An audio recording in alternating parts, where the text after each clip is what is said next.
In the Carolina kitchen today, Gougeres. I know the name sounds pretty impressive. And impressed is exactly what your friends and family will be. We're picking up some more baking secrets from the chef and owner of Dough, Brian Ross. Welcome into the Carolina kitchen. Brian Ross, chef and owner of Dough, is back with us. Thanks for being here. It's thrilled to be here. Yeah, you're making something that I thought at first was going to be sweet, but I think you're actually doing something savory, right? Exactly right. Well, actually, it's pâte à choux dough, or cream puff pastry, which you may have heard of, that you make eclairs out of. Okay. But these are a variation of that called Gougeres.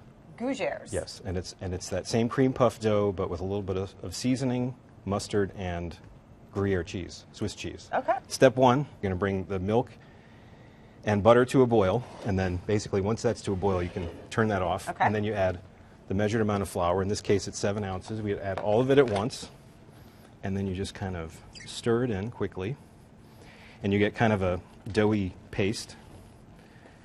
And then the next step is we just have to incorporate all of the eggs, which are 5 eggs, just regular eggs. And not just the yolk, like And the you whole can, egg. yes, and you can do this by hand. If you do it by hand, you should add 1 egg at a time, and you add 1 until the next one is fully incorporated, then you add the next one. I'm going to put this sort of on medium, and then I add 2 eggs and let it go. And you see it just looks like a mess, and then it will slowly come back together. And you also notice there's steam coming off. Everything should be hot as you do this. So quickly. But work quickly so you don't make scrambled eggs. Yes. Okay. And so now it's back sort of a nice mixture. I'm going to go ahead and add 3 actually. You can kind of cheat a little bit with the machine, just because it does move so quickly. And add Dijon mustard, about a tablespoon. And then I have Gruyere cheese, and I'm also going to season this while I've got pepper. I love Gruyere. And I've got salt. And the thing that I've done is, and you can use shredded cheese for this, but when you take the time to make little tiny cubes and put that in there, they kind of get suspended in there. So you'll see when you eat one, they're kind of like little pieces of cheese everywhere, instead of just a cheesy flavor.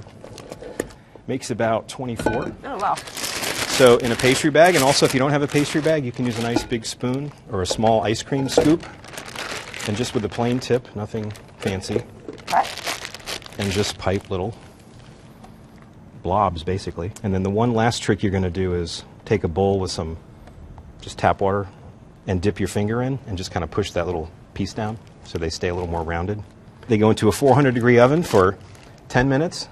And then you turn the oven down to about 300 for another 10 or so, and that's what you get. Those look great. Let's get you guys the recipe at home. Go to our website, WLOS.com. Click on the Carolina Kitchen link. That, of course, is the fastest way. Or you can send a self-addressed stamped envelope to 110 Technology Drive, Asheville 28803. These are fantastic for probably an appetizer, a side, you name it. And what do you call them again? Gougeres. Gougeres. Learn something new. Brian, thanks for being with us. Always a pleasure. Thank you. And that's Cooking in the Carolina Kitchen.